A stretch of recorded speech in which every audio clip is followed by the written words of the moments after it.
우리가 나눌 주제는 지난주 우리 가난과 가난 생활 또 속량에 대해서 살펴봤고, 오늘은 불평하는 모세와 노역에 시달리는 백성에게 행하실 것을 일러주면서 위로와 격려를 하고자 하지만 이스라엘 백성은 마음의 상황과 가혹한 노역으로 모세의 말을 듣지 않습니다. 이런 반응에 모세 역시 실망감을 드러내고 하나님께 이렇게 나는 입이 둔한 자입니다, 막 이렇게 이야기하면서 어찌 우리 이스라엘 백성도 듣지 않는 말을 바로가 이렇게 듣겠습니까? 이렇게 항변 아닌 항변 같은 이런 그 말씀을 내놓고 있어요. 자, 이런 모습에서 처음 모세가 전할 때 출애굽에 처음 우리가 하나님께서 이렇게 하셨다라고 할 때 5장에서 이스라엘 백성과 그 장로들이 모세와 아론의 말을 잘 들었어요. 그런데 그러니까 자기가 어떤 지금 노역에 이제 시달리고 있으니까 하나님께서 우리를 이 노역에서 이렇게 해방시켜 줄 것이다라는 이런 소망이 이렇게 들려왔으니까 당연히 함령을 했겠죠. 그런데 이제 실제로 반대로 오히려 이 아론과 이 모세가 와서 바로에게 말함으로 인해 가지고 오히려 모세가 아니 그 이스라엘에 대한 그 노역을 더 중과를 시켜 가지고 더 인제 이 이스라엘이 이 공경에 이렇게 처하는 어떤 상황이 되니까, 그래서 이런 어떤 처음에 어떤 출애굽 소식과 그 이후에 바로의 반응에 의해서 더 고역이 심해지는 이런 거에 따른 이스라엘의 어떤 그런 이제 말을 듣지 않는 이런 상황이 됐어요. 이런 반응에 대해서 어떤 교훈을 발견합니까?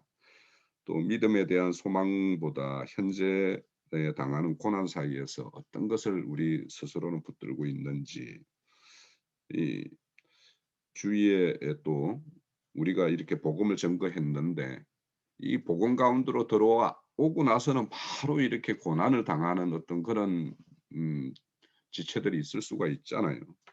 그랬을 때 그들에게 우리는 어떻게 그들을 이렇게 설득해서 믿음을 잃지 않게 할 것인가, 이런 거에 대해서 어 논해 보고자 하는 거고, 또 모세는 자신이 여전히 그런데 인제 여호와께서 내가 아브라함과 이삭과 야곱에게 이렇게 약속의 언약을 했던 그것을 이렇게 이룰 것이다라고 이렇게 다시 이렇게 에 하나님의 어떤 그런 확증적인 말씀을 줘도 모세는 여전히 나는 입이 둔한 자다 이렇게 말을 합니다.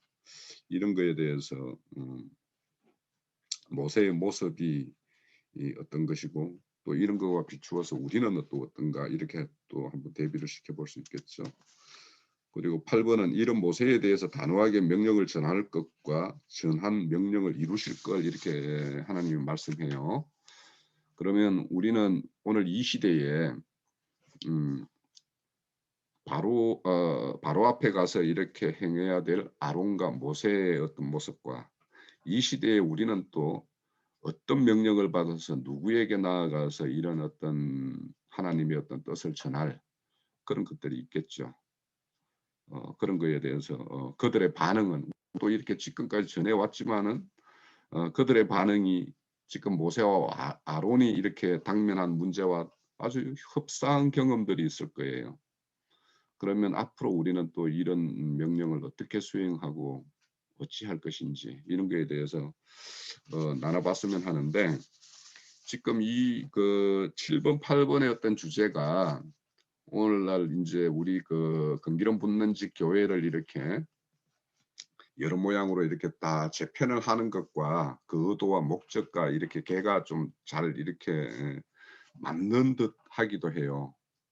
그래서 우리가 지금 이제 각 처소에서 이런 어떤 모세와 아론의 어떤 그런 하나님의 명령 수령자로서 우리가 어떻게 해야 될 것인가, 이런 것들을 한번 생각해 보는 어떤 그런 시간을 가지는 것도 지금 우리 교회의 어떤 처한 모습과 아주 같이 한번 나눠 볼 수 있겠다 생각이 됩니다. 자, 그래서 지금부터 어, 우리의 지피는 예배인가, 교제인가, 교육인가, 모든 것인가? 많이 고민하시고 이 질문을 내신 것 같은 그게 이렇게 보이네요. 근데 이 부분을 저도 이렇게 좀 생각을 해봤어요.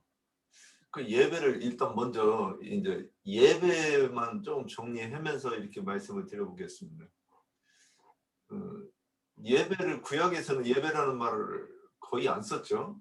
제사라고 썼죠. 근데 최초의 제사가 가인과 아벨이 드리는 제사가 있어요. 두 사람이 다 제사를 드리는 거예요. 우리 똑같죠. 우리 교회에서도 지금 모든 사람이 자기가 예배를 드린다고 하고 한 장소에 있어요. 그런데 드리는 예물이 어떤 것이냐에 따라서 하나님이 받고 안 받고 하신다는 거죠. 그런데 이 드리는 것은 또 뭐냐? 소득이에요. 가인과 아벨의 제사를 가지고 얘기를 하면 소득이에요. 그래서 아벨은 양을 치는 자였고 가인은 땅에 농사를 하는 자였었어요. 그런데 우리는 이 언뜻 보면 이게 무슨 차이인가 그러는데, 아벨은 양 중에서도 첫 새끼를 드리고 가인은 땅의 소산을 드렸는데 나중에 그 이제 설명이 나와요. 아벨이 피를 흘렸을 때 땅이 그 입을 벌려서 그 피를 받고, 그리고 나서는 더 이상 가인에게 땅이 효력을 주지 않는다 이렇게 돼 있어요. 그러면 그 이전에는 가인의 피를 받고 그리고 그 피로 인해서 생성된 어떤 열매, 그 열매를 가지고 가인은 하나님께 갔는데, 하나님께서는 그를 뭐라고 얘기하느냐? 너한테는 죄의 소원이 있는데 너는 그 죄를 다스려라, 이렇게 말씀하십니다. 그러면 가인은 이미 그 중심이 벌써 죄인의 길에 서서 악인의 길을 쫓아 죄인의 길을 가는 사람이었다고 보이는 거예요. 그 설명을 뒤에 거를 이렇게 연결해서 이렇게 묵상을 해보면 아, 이런 뜻이겠구나. 그러면 그래서 드렸는데 하여튼 무엇인가를 가지고 하나님께 드리는 것이 제사라고 이렇게 보이면, 우리가 신약에서 예배라고 하는 것도 거기에 연장해가지고 이렇게 봐야 되지 않겠는가 이제 보는 거예요. 그러면 그렇게 보면 요한복음 4장 24절에서는 영과 진리로 예배를 드리라고 그랬고, 로마서에서는 너희 몸으로 산제사를 드리라 이렇게 얘기를 했어요. 그러면 영과 진리로 예배를 드린다고 하는 거는 또 무엇인가, 이 부분이 조금만 정리되면 이게 좀 이 질문에 대한 답변이 될까 생각해 봅니다. 근데 영과 진리라고 하는 거는, 영은 예수님이 요한복음 6장 40절에 내가 너희에게 이른 말이 영이요 그랬단 말이에요. 그 요거를 조금 더 이해를 하려고 하면, 예수님이 이 땅에서 그럼 하신 말씀이 무엇인가? 율법을 온전케 해서 그리스도의 법으로, 또 생명의 성령의 법으로 우리에게 주셨다는 거죠. 그러면 결국은 그분이 말씀하시는 어떤 교훈이 우리한테는 진리이고 그것이 생명이라는 말씀인데, 그러면 그 생명을 소유하고 또는 그 생명이 또 증거되어서 나오고, 그것이 예배 드리는 그 삶이 아닐까. 그래서 우리가 이 금기름 붓는 집에서는 세상에서 선포되는 그 교훈이나 그런 것과 다르지요.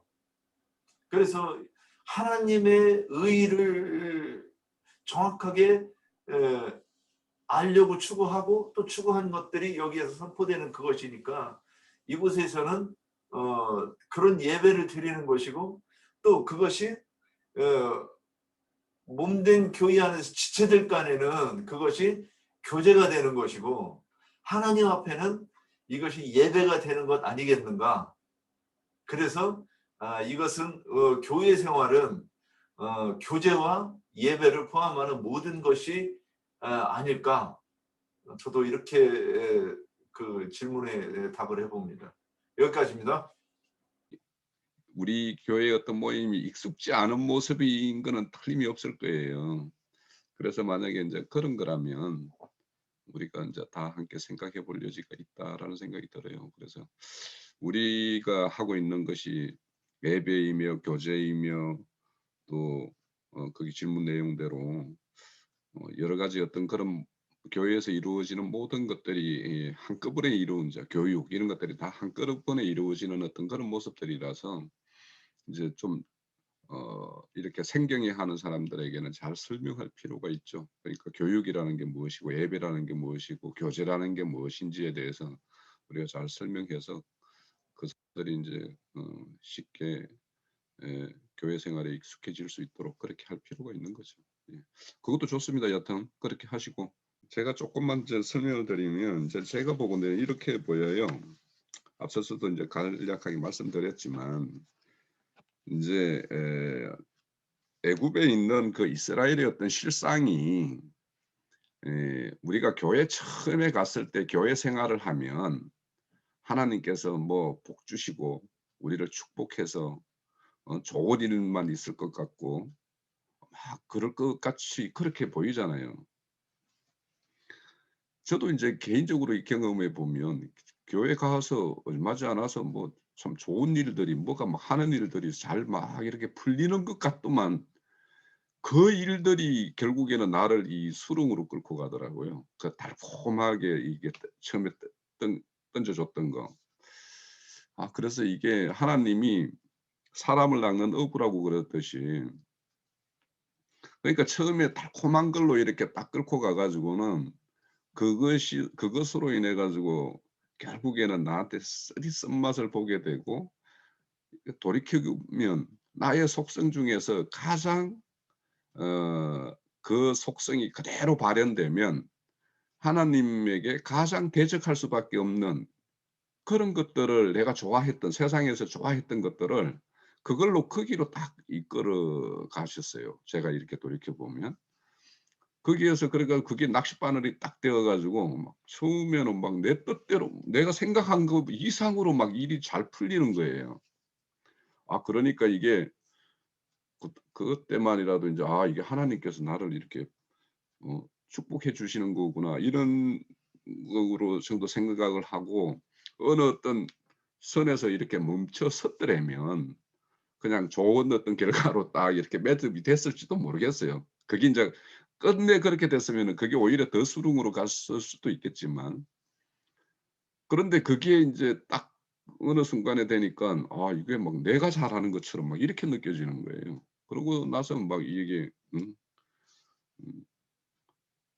처음에 어떤 조그마하게 시작했던 게 막 이렇게 큰 볼륨이 돼 가지고 나중에는 감당이 안 될 정도로 막 이런 일을 만든 다음에 이제 에 그런 어떤 이런 그 이스라엘이 지금 바로에게 이렇게 고난 당하듯이 그런 어떤 고난 가운데 탁 이렇게 들어갔다가 나오게 됐는데 그러니까 처음에 이스라엘이 이 아론과 모세가 와 가지고 하나님이 너희들에게 이 지금 신음하는 곳에서 너희들을 건져내 줄 거야." 이렇게 하니까 얼마나 반갑겠어요. 저희들이 그 스스로가 하나님에게 "여기서 제발 그 좀 건져 주십시오." 하고 얼마나 다들 부르짖었겠어요. 그에 대한 응답이라고 했으니까 기쁜 소식으로 인제 '조만간 인제 좋은 일만 있겠다.'라고 생각을 했는데 오히려 더 인제 이렇게 노역이 무거워지니까 이제 차라리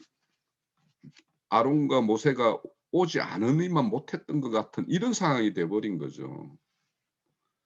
그래서 인제 이런 것 그러니까 우리가 신앙 가운데서 인제 다들 인제 평탄한 어떤 길만 온 것이 다 아닐 건데 그래서 하나님에 대해서 우리가 하나님을 알게 되고 그분을 믿고 믿어 드리면 '좋은 일만 있을 거'라고 생각했던 이 이스라엘과 나의 어떤 과거의 어떤 그런 모습과 이게 딱 정확하게 매칭이 되는 거예요.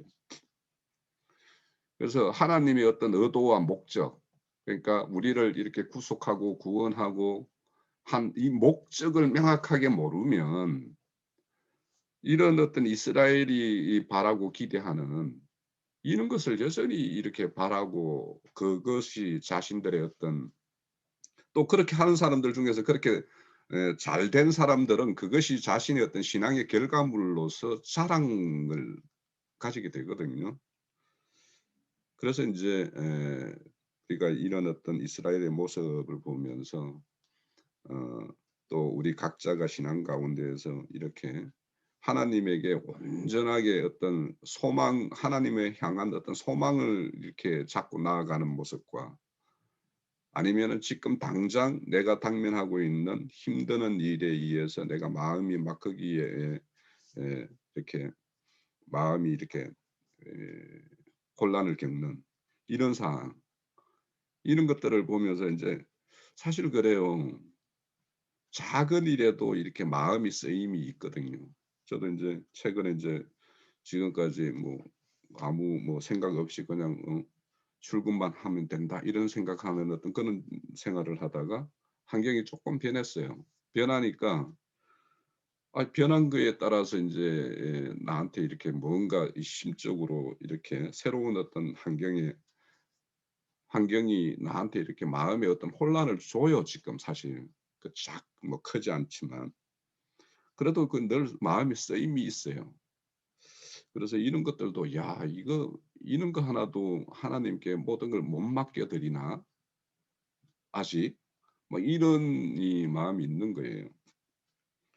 그래서 인제 어 그때마다 '아 내 어떤 실상이 이렇구나.' 하고 하나님께 고백하고 좀 이 모든 문제에서 좀 담대하게 나아갈 수 있는 어떤 그런 믿음의 어떤 그런 실상으로 좀 이렇게 되었으면 좋겠다라는 이제 소망을 가지고 조금씩 인제 이겨가고 있는데 우리가 늘 이렇게 인제 이 이스라엘의 어떤 출애굽 과정에서의 이런 혼란, 곤란 이런 모습을 보면서 우리 주변에도 인제 우리가 인제 복음을 전거했는데 그 사람이 복음 가운데 뭘 잘 아무 탈 없이 잘 살던 사람이 복음 가운데 들어왔는데 그 순간부터 뭔가 이렇게 하나님의 어떤 시험을 당해서 이렇게 곤란을 겪는 경우가 있을 수 있잖아요. 그럼 그런 사람들에게 우리는 어떻게 위로를 해 줘야 되고 하나님의 뜻을 이렇게 온전히 전할까? 저는 이거를 이렇게 인제 질문지 낼 때는 이렇게 했는데 최근에 답을 우리 저기 시편을 하면서 저는 이 답에 대해서 인제 얻었어요. 그러니까 우리 성경에는 보면 믿음으로 이긴 자들의 어떤 그런 이야기들이 많이 기록되어 있잖아요. 그러면 다윗처럼 믿음의 하나님의 어떤 기름 부음 받은 이후에 다윗처럼 이런 시험을 당한 사람이 있을까? 제 주변에는 이 정도 시험 당한 사람은 없거든요.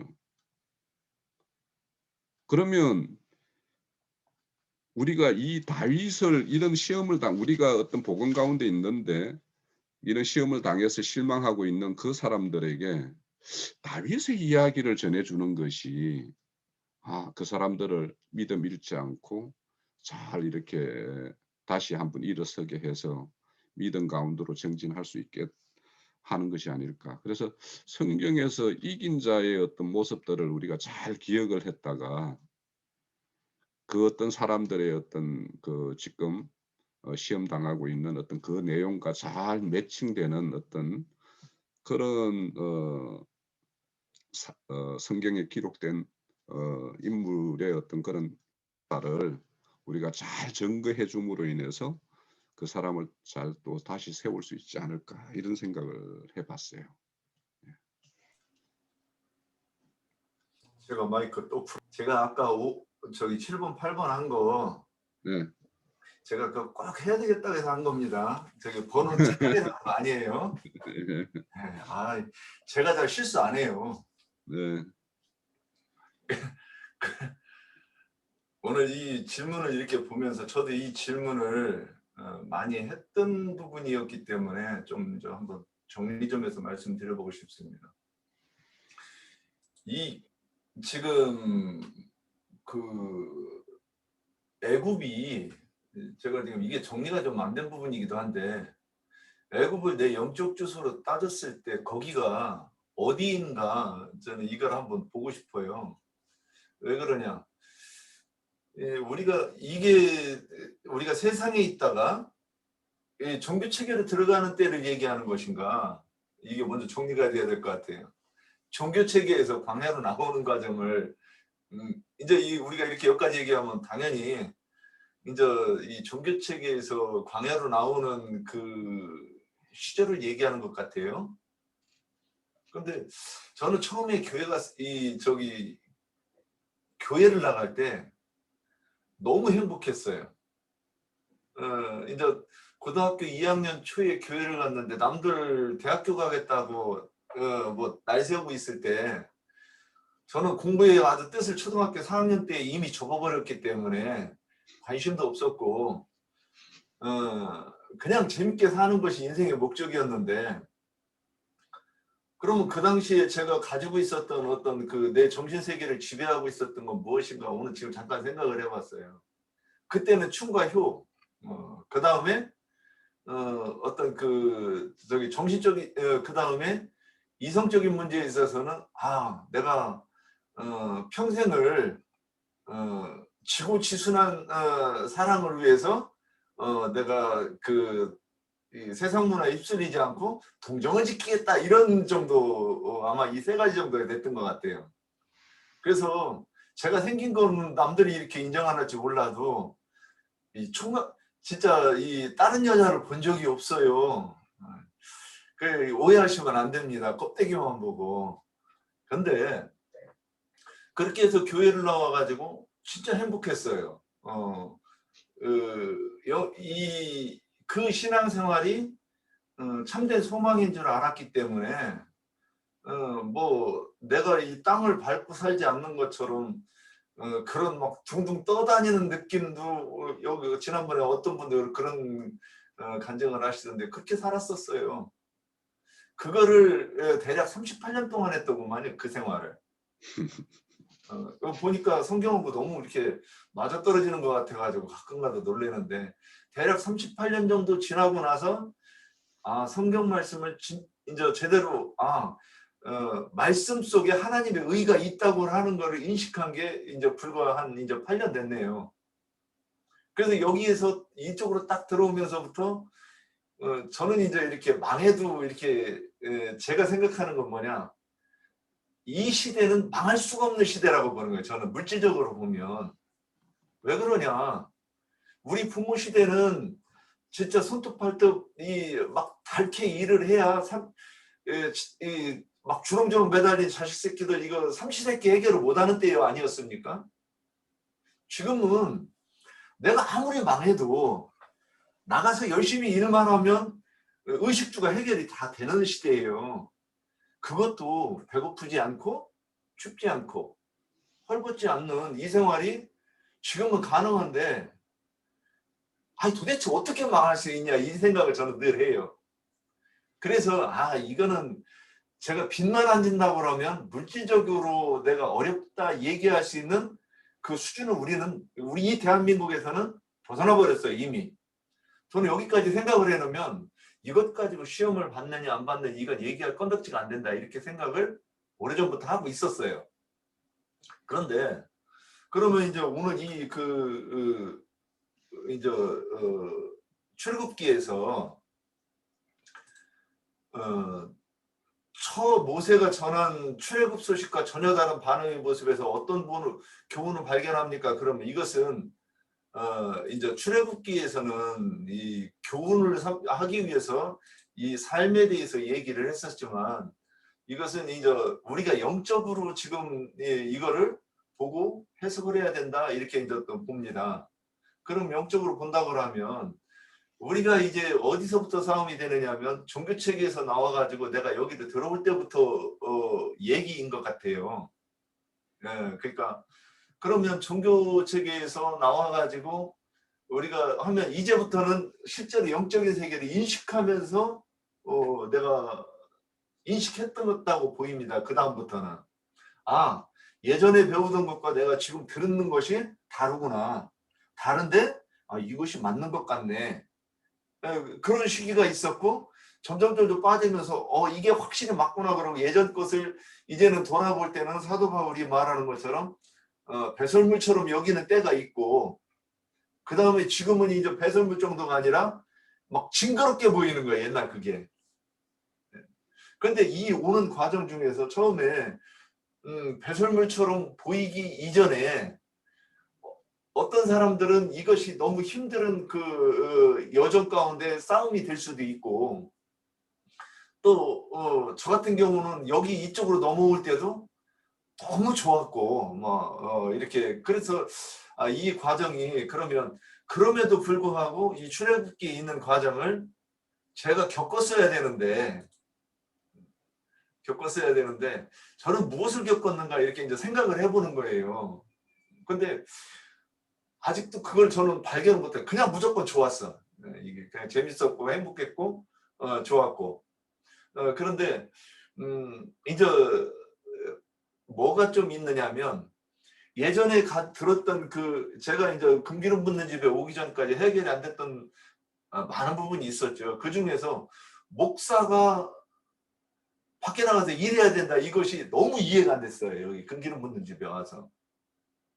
그러면 아니 언제 성경 공부하고 근데 나름대로 저는 무슨 생각을 했느냐면 말씀을 추구하고 하는 거는 내가 책상에 앉아서만 한다 앉는다고 하는 것도 알고 있으면서도 옛날에 들었던 그런 것들이 잘 안 되는 부분이 있었어요. 11조하고 목사가 나가서 일을 해야 된다.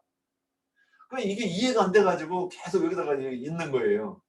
근데 서서히 그게 해결이 되는 그 과정이 그 예전에 그 애굽에서 있는 그 사람들이 그 영적 싸움과 그런 것이 연결이 이게 같은 그 과정인가 뭐 이런 생각을 해봤어요. 아무도 말씀을 안 하기 때문에 제가 좀 아까운 시간을 좀 썼습니다. 여기까지 이제 일단 말씀드려보고 또 생각나면 또 마이크 풀겠습니다. 성경을 처음 이제 제 같은 경우도 그랬는데 성경을 처음 알면은 성경의 흐름과 성경 흐름을 파악하게 되면 두 계보가 나오고요. 그리고 그 이 두 계보가 알아지면 성경에 나오는 용어, 영적인 말로 쓰는 말들이 있고 육적인 계보에서 쓰는 말들이 다르다는 게 이제 나오거든요. 그래서 윤성원 형제님이 아까 말씀하시는데 애굽하고 강야하고 가나안 단계를 애굽은 풀이를 하면 영적으로 세상이 되고 광야라는 것은 바로 오늘 말하는 기독교 또는 종교 체제를 말하고요.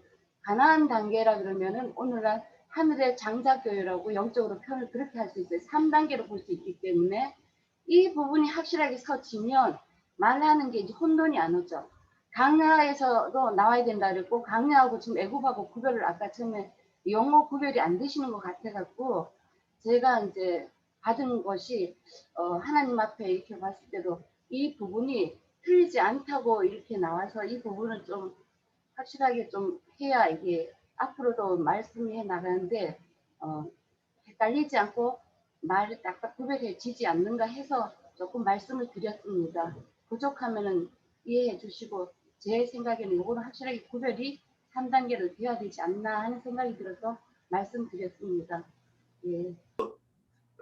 바다 짐승, 땅의 짐승, 공중의 새 이거를 가지고 이제 이 형상을 새기지 말라 그러는데 이 부분에 대해서 제가 그 세상 애국 또는 종교 체계 이제 이걸 가지고 이렇게 설명을 하는데 공중의 새를 제가 또 전 모른다는 걸 몰랐어요. 공중의 새가 뭔가 그런데 공중과 하늘이 내가 잠깐 헷갈렸던 거예요. 그래서 잠깐 말하면서 생각하면서 하늘과 공중이 다르지 그래가면서 이제 이거를 가지고 이렇게 설명을 했어요. 근데 애굽이 세상이라는 것을 저도 아는데 지금 뭐 때문에 제가 헷갈리느냐면 내 신앙생활의 그 실제하고 이 말씀하고 이렇게 연결시켜 가지고 설명을 하려고 그러는데 그게 뭔가 잘 설명이 지금 안 되고 있다고 해서 내가 정리가 좀 덜 됐다고 아까 이렇게 얘기했던 거예요. 그래서 나영재님이 가르치는 거하고 상관없이 제가 이것이 생명의 말씀으로 연결이 돼 가지고 딱딱딱딱 이렇게 정리가 돼서 내 생명이 되는 건 다르다고라는 거를 아까 이제 그렇게 이렇게 표현한 부분이 있습니다. 정리가 되면 이제 좀 명확해지겠죠. 예. 하자면 오늘 금기름 붓는 집 초소를 갖다가 정리하시느라 이사하시느라 수고 많이들 하셨습니다. 명색이 남자가 돼가지고 거리가 먼 관계로 도와주지 못한 것 같아서 죄송하고요. 하여간 마무리도 잘 하시기 바랍니다. 예. 오늘 지금 모세가 전한 출애굽 소식이 이제 이스라엘 백성들에게 전혀 다른 반응으로 이렇게 나온 거에 대해서 이제 이야기하는데, 일단은 그 이스라엘 백성들이 그런 반응을 보인 배경에서 저는 생각하기를 뭐 이스라엘 백성 가운데서도 기득권자들이 있을 거고, 그 다음에 일반 이스라엘 백성으로 노역만 감당하는 그런 백성들이 있을 텐데, 일단은 기득권자들은 어떤 변화를 그렇게 쉽게 받아들일 수 없는 그런 상황이 있을 거고요. 그 다음에 백성들은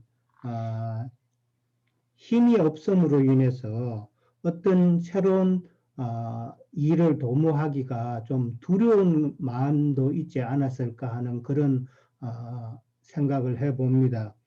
왜냐하면은 그 이스라엘 백성들은 이미 400년 동안 그 애굽의 종로를 타는 것이 몸에 배어 있기 때문에 쉽게 그렇게 새로운 변화를 추구하기는 어렵지 않았을까 하는 그런 생각을 해보고요. 그 다음에 이제 지금 출애굽 소식을 전하면서도 전혀 다른 반응을 이렇게 보였었는데, 여기서 어떤 교훈을 발견할 수 있는가 생각해 보니까 이게 하나님께서 모세를 지금 사랑하시는 내용이다라는 생각이 듭니다. 왜냐하면은 만약에 모세가 모세의 생각대로, 이거는 누구나 다 그냥 상식적으로 보더라도 노역에 시달리고 있는 이스라엘 백성을 누가 끄집어내 준다 하면은 그거는 쌍손을 들고 환영할 일이잖아요. 지금 모세가 지금 그렇게 생각하고 있는 거예요. 모세가 내가 가서 이스라엘 하나님께서 이렇게 해서 이스라엘 백성을 이끌어내면은 될 것이다라고 단순하게 인간적인 생각으로 하신 거죠. 만약에 그렇게 해가지고 쉽게 이스라엘 백성이 나오면은 모세는 백성들 가운데서 자기 위치가 상당히 올라가죠. 그러면 교만하게 되죠. 지금 그거를 꺾으시는 거예요. 제가 보기에는. 그래서 모세의 그 사고와 그 생각을 하나님께서 지금 꺾으시는 것이죠. 신약에서 우리가 잘 아는 베드로가 하루에 전도했을 때 3,000명, 뭐 몇천 명씩 믿는 자들이 생겨났죠. 유대인들에게 설교를 했을 때. 그랬을 때에 그 많은 사람들이 하나님의 말, 그러니까 베드로의 그 설교를 듣고 예수님께로 돌아왔는데 하나님께서는 어떻게 하셨습니까? 디아스포라로 시켜서 다 그 로마 그 핍박을 통해서 그 많은 사람들을 다 흩어버리셨죠. 똑같은 이치잖아요.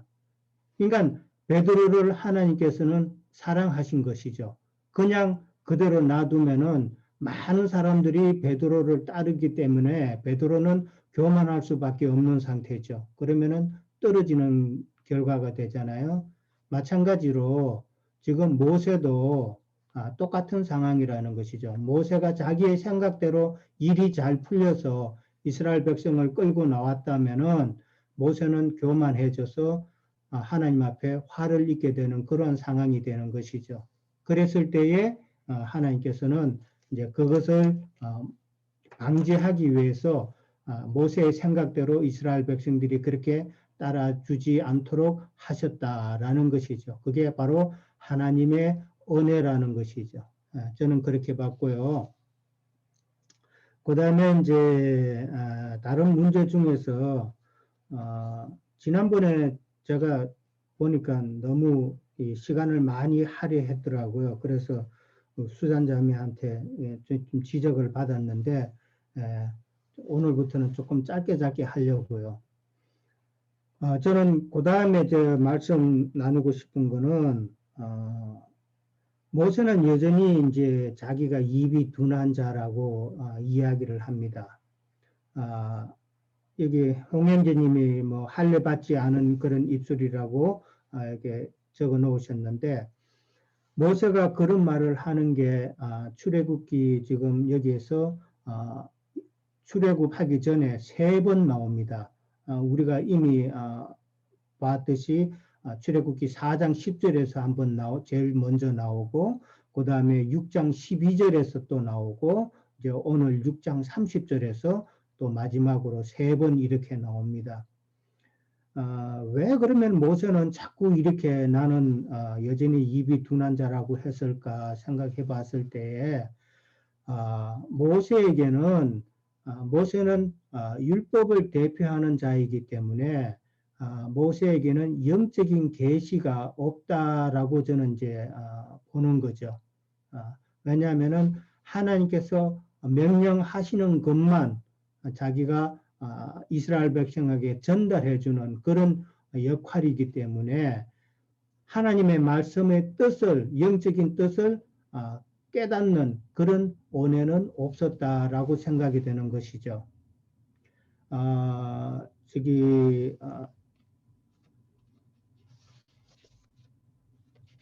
신명기 34장 7절에 보면은 모세가 나이가 120세가 되었을 때에, 신명기 34장 7절입니다. 120세쯤이 되었을 때 눈이 흐리지 아니하였더라라고 그렇게 되어 있어요. 그러니까 이 눈이라는 건 우리 잘 아시잖아요. 어떤 그 영적인 의미를 담고 있는 눈인데, 근데 모세에게는 눈이 흐리지 않았다라는 표현이 있어요. 이 말은 모세는 율법 기준으로 모든 것을 죄를 분별한다는 것이죠. 그러니까 모세가 보는 그 눈은 율법의 눈인 것이죠. 그러니까 율법이 밝아서 사람들을 죄를 분별하는 그런 눈이라는 것이죠. 거기에 비해서 우리가 잘 아는 그 이삭이 노년에 눈이 흐렸다고 되어 있죠. 눈이 흐려가지고 야곱이 이제 양의 털을 옷으로 이제 옷처럼 치장을 해가지고 이삭 앞에 갔을 때에 눈이 흐려서 이제 잘 구분을 못한다고 그랬었는데, 이삭이 눈이 흐리다는 것은 지금 야곱이 죄인된 모습으로 지금 아버지 앞에 나간 것이잖아요. 그 양의 털을 치장을 해서 아버지 앞에 갔다는 것은 죄인된 모습으로 아버지 앞에 갔을 때에 그 아버지는 우리 하나님은 우리의 허물을 보시지 않는다는 의미로 눈이 흐렸다라고 그렇게 표현이 된 거거든요. 그러니까 모세는 그런 허물을 다 볼 수 있는 그런 눈이고, 이삭은 우리의 모든 허물을 하나님의 은혜로 죄인으로 보지 않고 아버지 앞에 회개하면서 나아가는 자들은 다 하나님께서 은혜로 받아주신다는 그런 의미로 우리가 알잖아요. 마찬가지로 야곱도 노년에 눈이 흐렸다고 되어 있잖아요. 그랬을 때 요셉의 두 아들을 갖다가 축복할 때에 손을 어긋나게 했잖아요. 그랬을 때 요셉이 아버지 그 손을 바꾸려고 했을 때 뭐라 그랬어요? 나도 안다라고 그랬잖아요. 요셉은 성령의 역사이기 때문에 눈이 흐렸다고 하지만은, 그러나 성령의 그 영의 눈은 더 밝아서 모든 것을 다 알고 계신다라는 그런 의미로 이제 우리가 생각해 볼 수가 있는 것 같고요.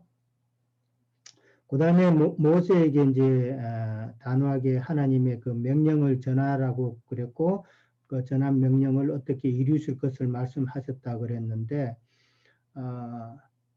모세에게 명령하신 것은 이제 오늘날 우리에게도 명령하신 거나 마찬가지죠.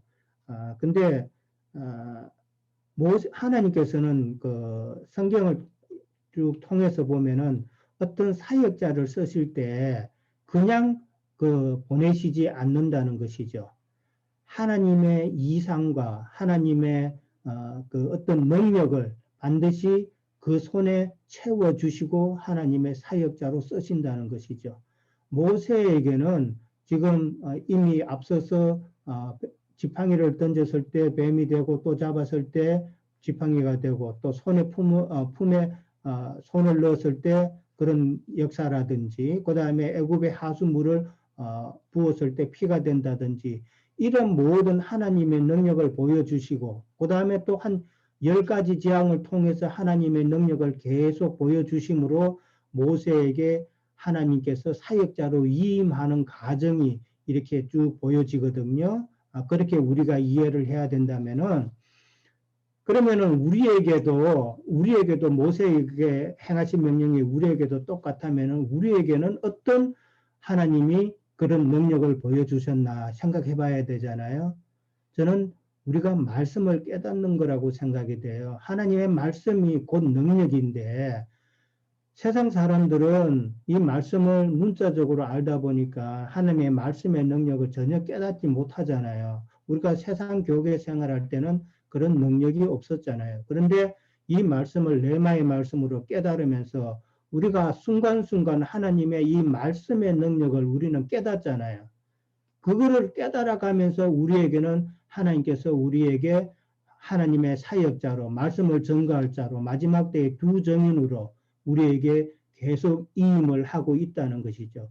그 순간순간이 우리에게 많이 차곡차곡 쌓이면은 하나님의 큰 일꾼으로서 우리가 쓰임을 받을 수 있다라고 저는 그렇게 봤습니다. 여기까지만 하겠습니다. 모세의 입이 여전히 할례받지 못한 입술이라고 이야기하는 것을 이제 생각을 해보면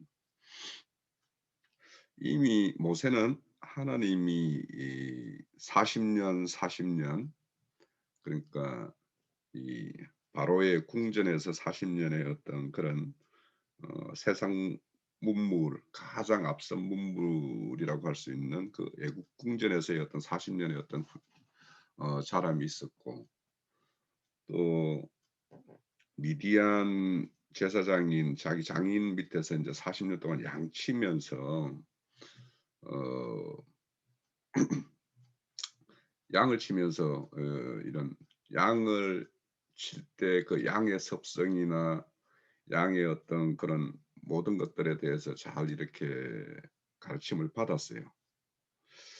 그래서 이제 그런 어떤 80년이라는 어떤 세월 동안 그런 어떤 가르침을 받은 모세이지만 직접 하나님의 어떤 명령을 이렇게 수령해서 그 명령에 따른 그런 어떤 부름의 어떤 목적으로 이렇게 쓰이는 데는 여전히 하나님의 뜻을 온전히 헤아리지 못하는 어떤 부분이기 때문에 이 이스라엘의 어떤 그들이 지금 하나님께서 이렇게 우리를 이 바로의 어떤 그런 학정에서 이렇게 건져 주실 것을 바로 그렇게 기대했듯이 모세도 여전히 하나님의 말씀을 가지고 나아가서 그들에게 하나님의 어떤 앞으로의 계획을 이렇게 전달하면 바로 그것이 실행 딱 될 걸로 알고 있는 그런 모세의 모습이거든요. 여전히. 그러면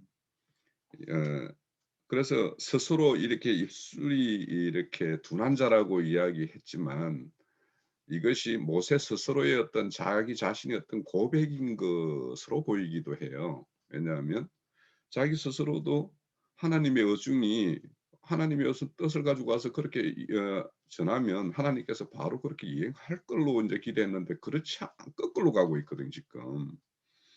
오히려 자기가 옴으로 인해서 그들의 어떤 그 노역은 더 심해지고 더 고통은 커지고 그런 실상의 모습을 보면서 이스라엘이 실망했던 거 못지않는 모세 스스로의 어떤 실망을 하는 모습이 이렇게 비춰진단 말이에요. 그래서 이제 이런 것을 보면서 입술이 둔한 자라고 한 거는 사실은 입술의 어떤 열매라는 것은 그 사람이 하나님 앞에 내면의 어떤 속사람이 얼마나 이렇게 조성되어 있는가에 만큼 말은 내게 되어 있고 생각도 그렇게 하게 되어 있거든요, 사람이라는 것이. 그런데 여전히 자신이 기대하고 했던 것이 예, 그렇게 실행되지 않는 이 모습을 보면서 스스로 이런 자신의 어떤 부족 이런 것을 어떤 고백하는 모습인 것처럼 보이기도 하고 또 여전히 그런 어떤 바로의 어떤 그런 그 눈에 보이는 그런 어떤 막강한 건세 앞에 예, 여전히 주눅들어 있는 그런 어떤 모세의 모습도 이렇게 보이는 듯해요.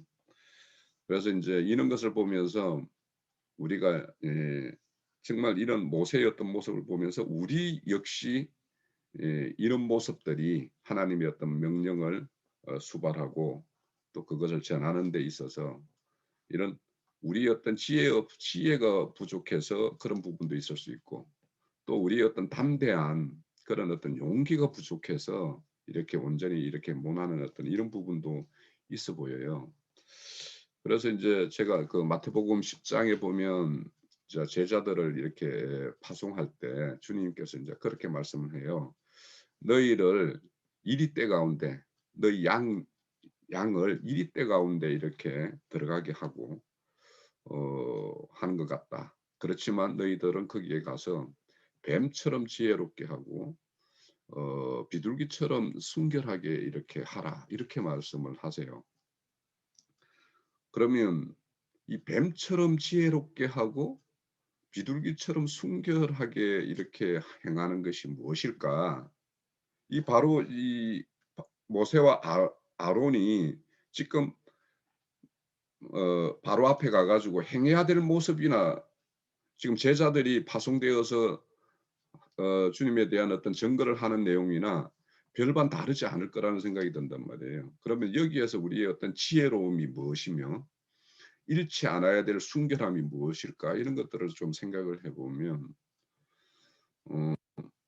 뱀이 뭔가를 이렇게 노려볼 때 이렇게 머리를 탁 치키서 세워가지고 이렇게 노리는 거 보면 그냥 어설프게 이렇게 막 그냥 공격을 하지를 않아요. 되게 탐색을 해요. 그래서 어째 보면 뱀처럼 지혜롭다라는 것은 창세기 3장에서 그 유하를 이렇게 미혹해 가지고 하나님의 어떤 말씀으로부터 이렇게 딱 분리시켜내는 것이 뱀이 실질적으로 행한 거거든요. 그러면 그 지혜, 뱀이 그 가지고 있는 지혜. 그럼 우리는 뱀에 속해 가지고 뱀과 이렇게 짝을 이루고 있는 그 사람을 분리내는 이런 지혜가 필요해요. 그러면 뱀의 지혜보다 무조건 수가 높아야 돼요, 우리가. 뱀보다 지혜롭지 않으면 뱀한테 잡혀 있는 걸 어떻게 무슨 수단으로 우리가 이렇게 불러낼 수가 있겠어요.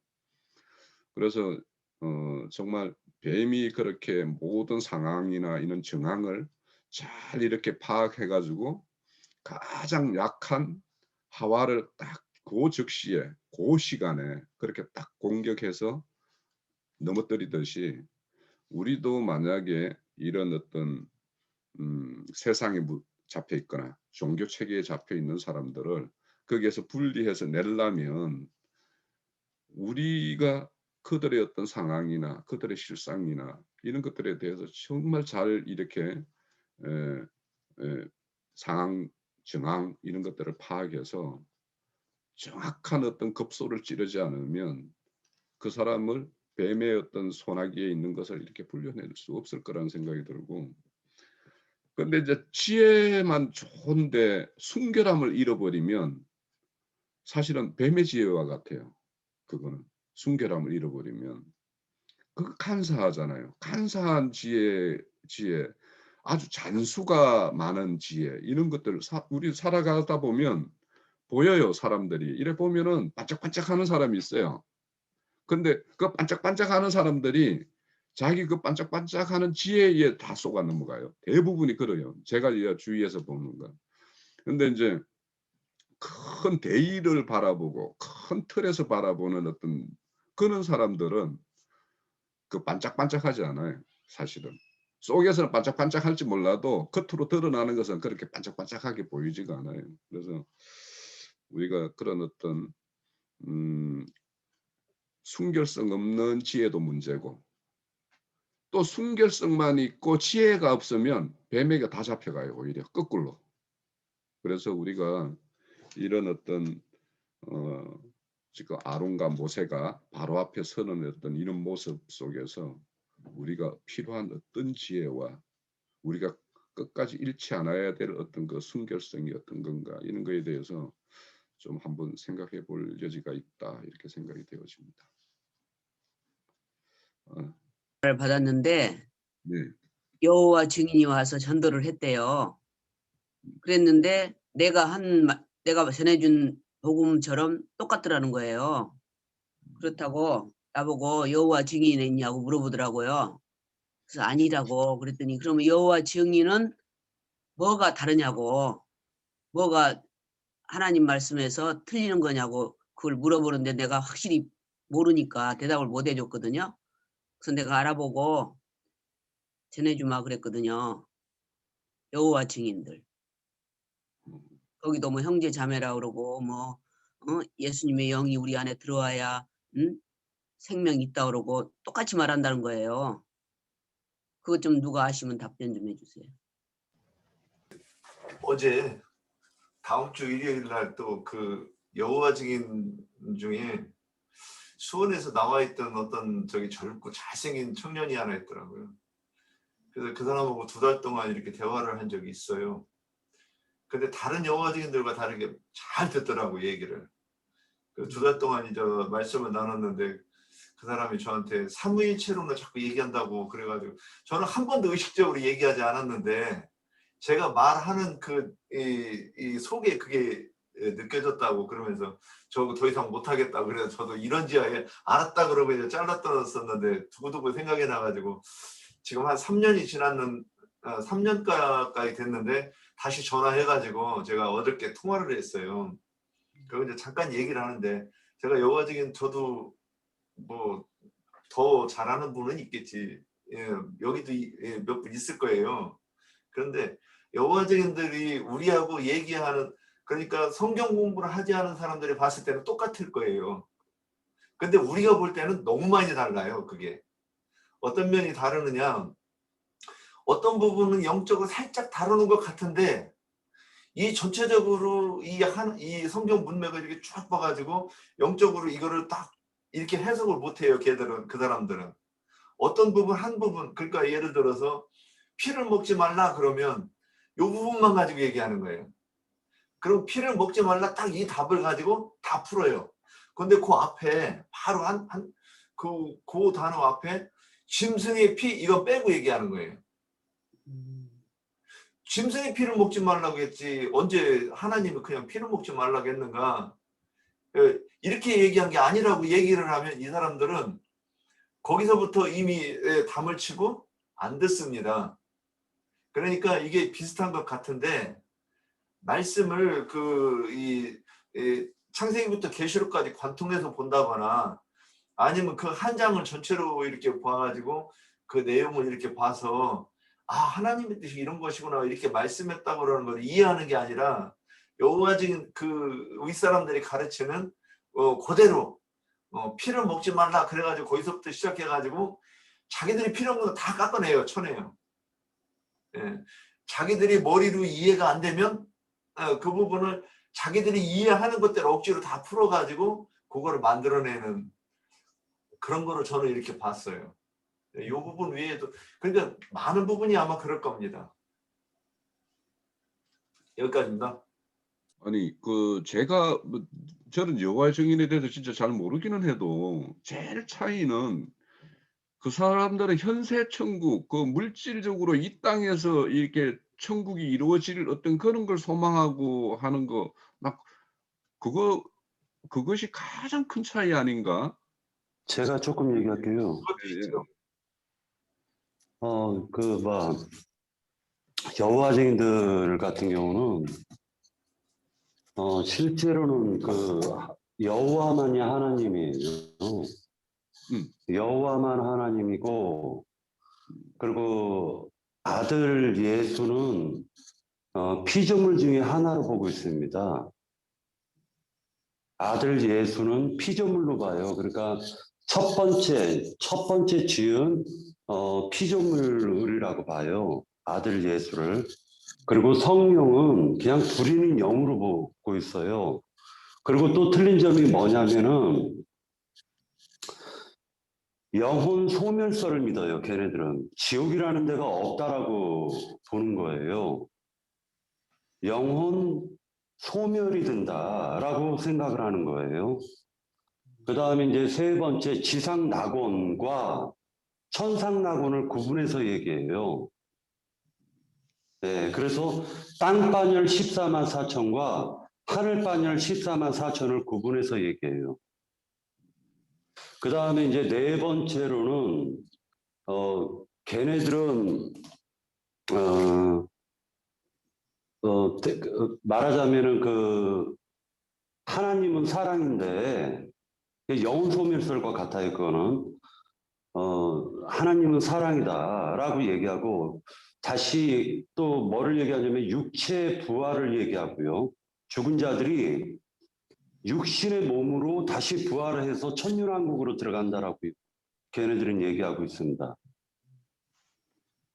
그러니까 여기까지 큰 줄기만 뭐가 다르냐라고 얘기하면 그 세 가지가 굉장히 그 기독교계와 배치되는 부분이 요 세 가지가 굉장히 크게 얘기하고 있고, 그리고 영혼 소멸설이라는 거는 하나님이 사랑인데 무슨 지옥불에다가 막 사람을 볶아대듯이 이렇게 불로 볶아대냐 하면서 사람이 죽으면 말하자면 악인은 소멸된다라고 얘기를 하고 있습니다. 예.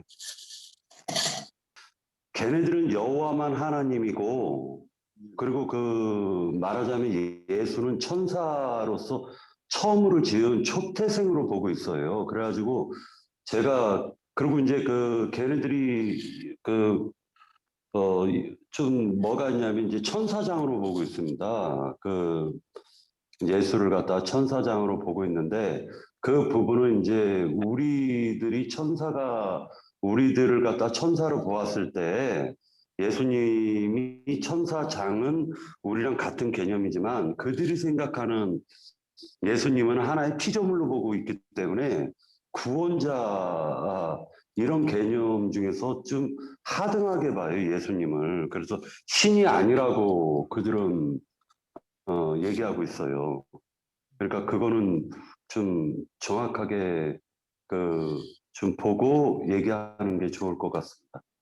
네, 알겠습니다. 있어가지고 왕국회관이라는 걸 세워놓고 이렇게 전도를 하고, 그리고 그 복음 전파하는 것도 2명씩 짝을 이뤄가지고 뭐 이렇게 증인 형식으로 얘기를 하고 있어요.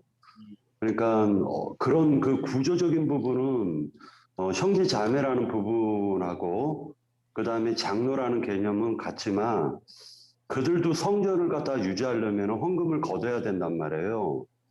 그리고 얘네들은 일요일 날 모이는 게 아니라 제가 알기로는 토요일 날 모이고, 대표적으로 지금 문제가 되고 있는 게 헌혈을 안 하잖아요, 걔네들은. 예. 예, 헌혈을 죽을 병에 걸려도 피를 갖다가 말하자면 수혈을 안 받아요. 예. 예, 알겠네요. 예, 총도 안 저기, 들고. 예, 나름대로 여호와 증인들은 상당히 그 교리 교육을 상당히 많이 받는 걸로 알고 있어요. 예. 한 몇 년 전에 저희 집에 우리 수잔 자매가 잘 아는 사람이 여호와 증인이었는데 자기들 생각으로는 우리를 전도하려고 그 남편까지 데리고 우리 집에 와서 이야기를 나눈 적이 있었어요. 그때 제가 참 저도 여호와 증인을 처음 경험을 했는데 상당히 그 사람들의 그 나름대로의 자기네들 교리에 많이 세뇌가 돼 있다 하는 그런 느낌을 받았어요. 그래서 제가 마지막에 할 때 그 교리를 다 내려놓고 와서 이야기해라. 다음번에는 혹시 오더라도 그렇게 이야기했는데 그 사람들은 말하기를 아까 박형견님이 이야기하셨다시피 여호와라는 그 이름 외에는 다 무시해 버리는 거예요. 신약의 그 심지어는 성경의 신약의 그 예수님이라는 이름조차도 원래는 다 여호와라고 그렇게 이야기를 하더라고요. 그러니까 예수라는 그 한 분의 그 신성과 인성을 완전히 부인하는 거예요. 그리고 자기네들 명칭이 여호와의 정인이니까 여호와 한 분만이 하나님이다. 그렇게 보는 것이죠.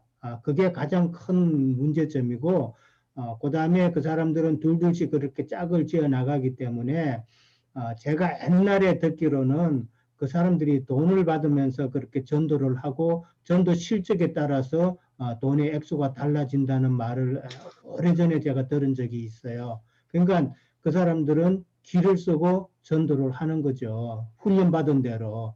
그러니까 성경의 그 영적인 뜻을 우리처럼 영적인 뜻을 이해하지는 못해요. 교육받은 그대로만 하는데 이제 우리가 지금 나누는 그런 용어들, 우리가 깨달은 그런 조금 기성교회하고는 다른 좀 앞선 그런 내용들을 많이 알고 있어요. 그렇다고 해서 그 사람들이 우리하고 같은 그런 쪽이다. 그 사람들도 성경을 많이 안다. 이렇게 착각하면은 안 되는 것이죠. 그리고 그 사람들은 제일 마지막에 문제가 되는 게 이 땅에서의 그 천년왕국이잖아요. 성경에 나와 있는 어린아이가 또 뭐 뱀을 만져도 뭐 해를 받지 않고 뭐 굴 속에 뭐 맹수한테도 그런 내용이 있잖아요. 해를 당하지 않는다는 그런 게 이 땅에서 이루어진다고 보는 것이죠. 자기네들 여호와의 정인의 그 그룹 안에 들어오면은 이 땅에서 마지막 때에 그 천국을 누린다. 그렇게 주장하고 있는 무리들이에요. 그러고 나서 제가 교리를 다 내려놓고 성경만 가지고 이야기하자고 다음번에 한번 오라고 그랬더니 그 이후로는 안 오더라고요. 그래서 그랬어요. 저기 딸한테 절대 그 사람 대화를 하지 마라. 대화하면 네가 끌려 들어간다. 거기 세뇌되면 큰일 나니까 문 밖에 와서 저기 문 열어달라고 해도 절대 만나지 말라. 우리 엄마가 그러는데 여호와 정의는 안 믿는다고 해라. 그렇게 자르라고 그랬어요. 다시는 만나지 말라고. 그러니까 이제 이야기를 해줘야 되겠네. 이와 같은 이스라엘과 같은 어떤 일들이 그런 반응들 그런 것들을 우리가 쉽게 경험하는 것들이니까 실질적으로 모세와 아론이 지금 이렇게 더 명확한 어떤 인식을 가지지 못하고 하나님의 뜻을 완전히 헤아리지 못하고 이렇게 하다 보니까 그들 또한 이렇게 온전히 행하지 못하는 어떤 주저주저하는 부분을 우리가 발견하게 돼요.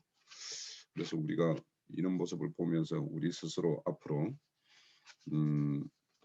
각 그 처소에서 이제 이 교회를 이렇게 더 지금보다 이제 이루어 가야 될 어떤 그런 숙제들을 이렇게 안고 있는데 그런 거와 관련해서 뭐 형제님이 지금까지 뭐 이렇게 가정교회라는 어떤 말씀만 이렇게 주셨는데 지금 이제 다 이렇게 안양교회 오늘로서 이제 대부분의 짐도 정리하고 이제 각 지역적으로 이렇게 교회를 이루어야 되는 어떤 이런 부분에 있어서 꼭 형제님께서 우리에게 당부 주실 거나 또 오늘 말씀과 관련해서라도 뭐 이렇게 좀 더 조명해 주실 부분이 있으면 말씀 듣고 마칠까 합니다.